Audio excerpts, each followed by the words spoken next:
So I wanted to take a little bit of time on the IntelliCenter app from Pentair and how some of this automation works.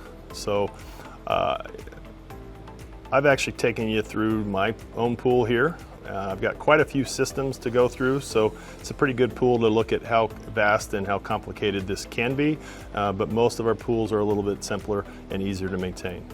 So at the very beginning, you have your pool and your air temperature up here. So the pool temperature is 56 degrees. The pool is not running. Again, the pool mode we use for filtration mode, which is usually a very low RPM, and I can turn the pool on and off right there. It's very rare that I'm going to turn the pool on and off though, because I use that through schedules. Most of the time, if you're going to heat the pool, you can do that from here and you can heat the pool, but I would be very cautious on turning that heat mode to heat because you will go through a lot of energy, gas or propane. The most common thing that you'll use is going to be the spa. If you do have a spa, you can turn the spa on from there. It shows you current water temperature. You set it to what temperature you want, and then if you have different heaters, you can select the heater or actually turn the heater off, but I want to actually turn the heater on. And right now it's saying it's at 63 degrees and it's going to heat to 102. Next is your features. So the features are anything else that has to do with your pool. Features can be mist pumps, they can be cleaning system, they can be fountains, they can be anything. A spillway shows up in features. So if you notice, this pool has a whole bunch of features, from spa jets to spillway to swim jets, water features, waterfalls, edge basins, and cleaning systems. So I can toggle all these items on and off just with these buttons. You can go either back if you're in the features menu, you can go back, or you can go to lights. Lights, this is how you turn on and off your pool lights. So it could be a pool spa combo, it could be a pool light, a spa light, laminar lights, step lights, and then you can, if you've got some of the micro brights or color changing light, you can select the colors in here just by selecting each one of these items. And we can turn lights on right there.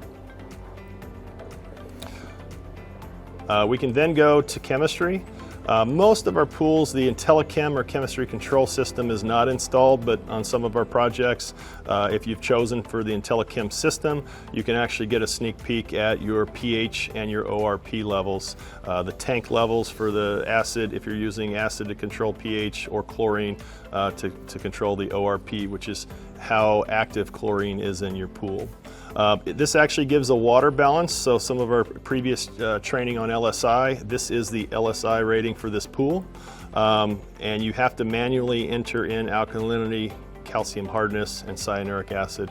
So this can change. Let's say cyanuric goes down or alkalinity goes up. Based on your test, you will actually change this number, and you can see as alkalinity and cyanuric changes, your LSI changes. So this is pretty cool to have. You have a quick access to pumps. Again, you can get to that from the main menu. You can see all your pumps. You can see a quick view of how fast the pumps are running in RPMs, estimated flow rate, and estimated power. This is running 1200 kilowatt or 1200 watts. This is only running 460 watts, pushing 44 GPM. This will take you to the entire pump menu to tell you whether the pump is on or off. On is green, red is off. Finally, we're going to go back to pumps again. If you want to control speeds on pumps, for example, the pool is running at 1400 RPMs, the spa is running at 2800, and this runs the cleaning system at 3400. Let's say I needed less pressure. I want to take that down to 3000 RPMs. One of the most common applications is going to be potentially in like a waterfall. So this is a water feature here, and let me go to this water feature here, the edge basin. If I want this edge to run faster, I can click on this, I can put in 2500 RPMs, and then when it comes on that pump, and I can just hear it in the background, it's speeding up to 2500 RPMs. I'm going to go ahead and put that back down to 1750 where I had it before. And that's a little bit about the pumps and how to change speeds on the pumps.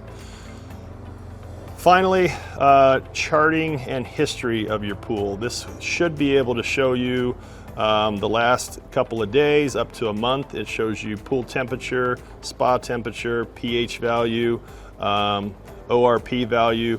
I don't rely on this that much because you have to change some of the dates and parameters, but it does allow you to kind of look back and see, whether the spa was heated on this certain day. So as you can see, the spa temperature, this is charted back to the beginning of March all the way up to March 5th, 6th, or 7th. It does show that it was heated up on the 1st of March and was also heated up to 101, 102 around the 3rd or 4th of March. So it's pretty good if you want to look back and see kind of what's happening over the history. But overall, that is the full rundown of our Pentair automation system.